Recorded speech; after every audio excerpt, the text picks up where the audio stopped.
Hi Mark, I'm Lancelot and my student number is 14. The next outbreak, We're Not Ready by Bill Gates. When I was a kid, the disaster we worried about most was a nuclear war. That's why we had a barrel like this down in our basement, filled with cans of food and water. When the nuclear attack came, we were supposed to go downstairs, hunker down, and eat out of that barrel. Today, the greatest risk of global catastrophe doesn't look like this. Instead, it looks like this. If anything kills over 10 million people in the next few decades, it's most likely to be a highly infectious virus rather than a war. Not missiles, but microbes. Now, part of the reason for this is that we've invested a huge amount in nuclear deterrence, but we've actually invested very little in the system to stop an epidemic. We're not ready for the next epidemic. Let's look at Ebola. I'm sure all of you read about it in the newspaper. Lots of tough challenges. I followed it carefully through the case analysis tools we use to track polio eradication. And as you look at what went on, the problem wasn't that there was a system that didn't work well enough. The problem was that we didn't have a system at all. In fact, there's some pretty obvious key missing pieces. We didn't have a group of epidemiologists ready to go who would have gone, seen what the disease was, seeing how far it had spread. The case reports came in on paper. It was very delayed before they were put online, and they were extremely inaccurate. We didn't have a medical team ready to go. We didn't have a way of preparing people. Now, medicine science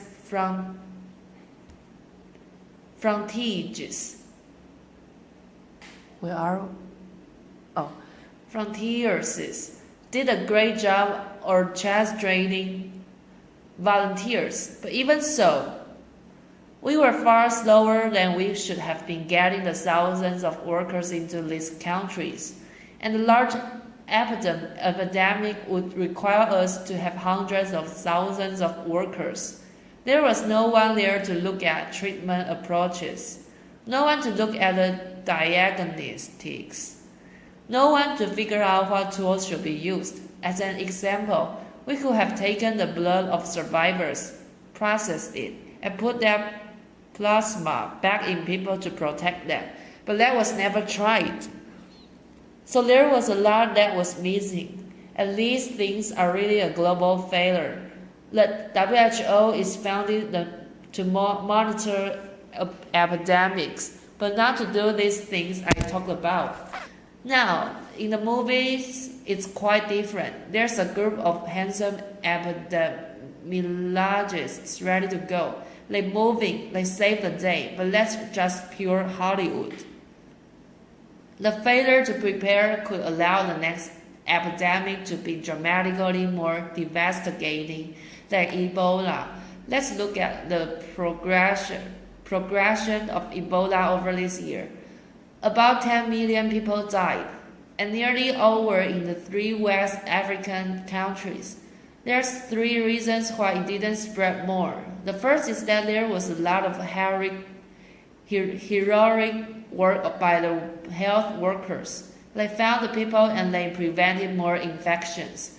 The second is the nature of the virus. Ebola does not spread through the air, and by the time you're contagious, most people are so sick that they are bedridden. Third, it didn't get into many urban areas, and that was just luck. If it had gotten into a lot more urban areas, the case numbers would have been much larger. So next time we might not be so lucky. You can have a virus where people feel well enough while they are infectious, that they get on a plane or they go to a market. The source of the virus could be a natural epidemic like Ebola, or it could be bioterrorism. So there are things that will literally make things 1,000 times worse. In fact, let's look at a model of a virus spread through the air, like the Spanish flu back in 1918.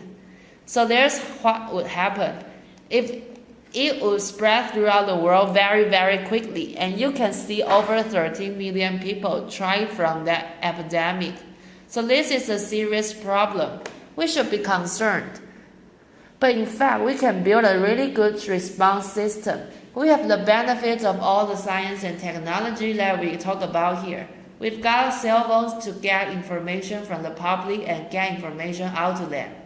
We have satellite maps where we can see where people are and where they are moving. We have advances in biology that should dramatically change the turnaround time to look at the pathogen and be able to make drugs and vaccines that fit for that pathogen. So we can have tools, but those tools need to be put into an overall global health system. And we need preparedness. The best lessons, I think, on how to get prepared are again, what we do for war. For soldiers, we have full time waiting to go.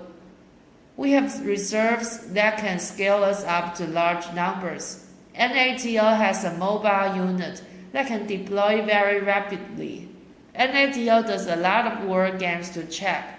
Are people well trained? Do they understand about fuel and logistics and the same radio frequencies? So they are absolutely ready to go.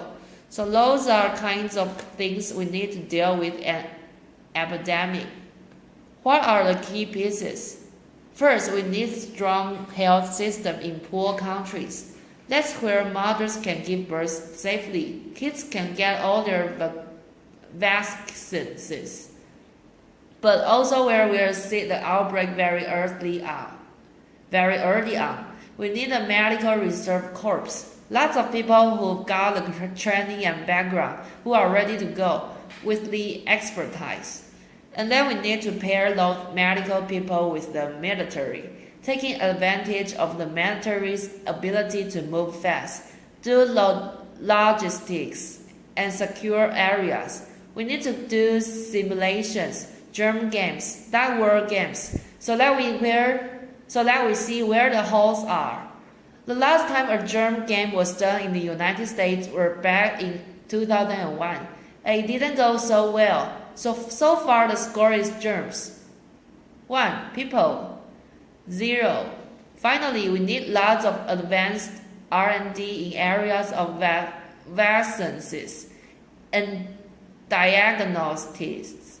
There are some big breakouts like the adeno-associated virus that could work very, very quickly. Now I don't even have an exact budget for what this could cost, but I'm quite sure it's very modest compared to the potential harm.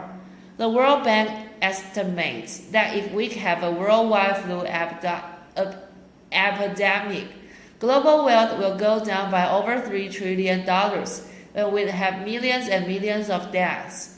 These investments offer significant benefits beyond just being ready for the epidemic. The primary health care, the R&D, those things will reduce global health equality and make the world more just as well as more safe. So I think this should absolutely be a priority. There's no need to panic. We don't have to hoard cans of spaghetti or go down into the basement. But we need to get going because time is not our side. In fact, if there's one positive thing that can come out of the Ebola epidemic, it's that it can serve as an early warning, a wake-up call to get ready. If we start now, we can be ready for the next epidemic. Thank you.